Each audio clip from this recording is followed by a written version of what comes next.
T shirt घातलाय तुमचा बघा लातूरवाला. राजेंद्र वाखेडजी, श्रीनिवास वायकरजी, चंद्रकांत नाईकजी, नवीन दुसाणीजी, आमचे पंढरपूर क्लबचे अभिजित कुलकर्णी, प्रकाश शेट्टे, महेशराव गोखले, उपस्थित सर्व सायकलिस्ट बंधू आणि भगिनींना, शेकडो वर्षाची परंपरा पंढरपूरला वाढीची आहे. ज्ञानेश्वर महाराज 8 वर्षाचे असताना पंढरपूरला आले असा उल्लेख आहे. म्हणजे त्याच्या आधी कधी वारी होती माहीत नाही. 2 दिवसापूर्वीच प्रस्थान झालं आणि लाखो वारकरी पावसात भिजत पंढरपूरला निघाले. ही शेकडो वर्षाची परंपरा महाराष्ट्राची पंढरपूरला यायची आहे. 4 वर्षापूर्वी नाशिक सायकलिस्ट क्लब असेच मध्यंतरी एकदा आलेले होते. त्यांना सहज म्हणलं की तुम्ही आषाढी वारीला सायकलवर या, आणि ही कल्पना सुचली.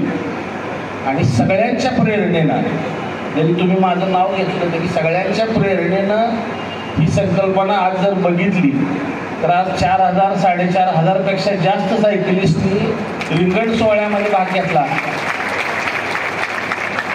आणि केंद्र शासनाने याची दखल घेतली सुमोटो.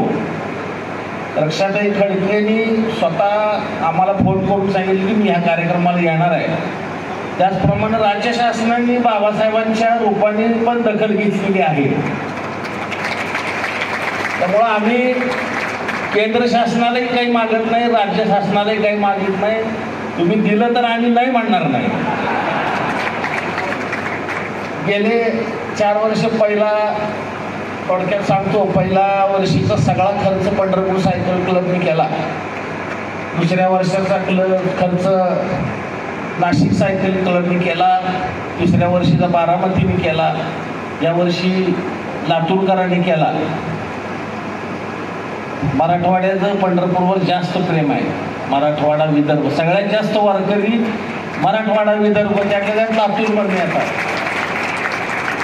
म्हणजे कैलासवासी विलासराव देशमुखांचे वडील चालत वारीला यायचे, अशी परंपरा लातूर जिल्ह्याला आहे. आता आम्ही सगळे क्लबचे अध्यक्ष तुम्हाला सगळ्यांना का सांगतोय, साहेबांनाही सांगतो की 200 रुपये आम्ही रजिस्ट्रेशनची फी घेतो आणि स्वतःहून जे काही खर्च करतील त्यातनं हा आम्ही सोहळा सगळा करतो. तर पुढच्या वर्षी साधारण 2026ला 25 जुलै दिवशी एकादशी आहे.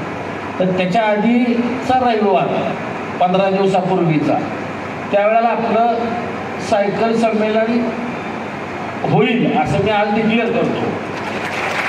साधारण तारीख तुम्हाला कळवली जाईल. वायकर साहेब आहेत, वानखेडे साहेब आहेत. आम्ही 1 महिन्याभरात नाशिकला जाऊन मिटिंग घेणार आहे. आणि आता ह्याचं स्वरूप वाढायला लागलं आहे साहेब, कारण उद्या 10,000 यंदा आम्ही रजिस्ट्रेशन थांबवलं. कारण ह्या लोकांची राहायची सोय, शहरात म्हणजे प्रदक्षिणा मारणार, आज एक अर्धा तास उशीर झाला तर थोडंसं गडबड झाली. त्यामुळं इथून पुढं एक नवीन सॉफ्टवेअर डेव्हलप करून त्याच्यामध्ये रजिस्ट्रेशन होईल आणि त्याच्यातून संदेश सगळ्याला मिळतील, अशा प्रकारची एक सोय सायकलिस्टसाठी करणार आहे. आणि इथून पुढं कुठलाही जिल्हा किंवा क्लब खर्च करणार नाही.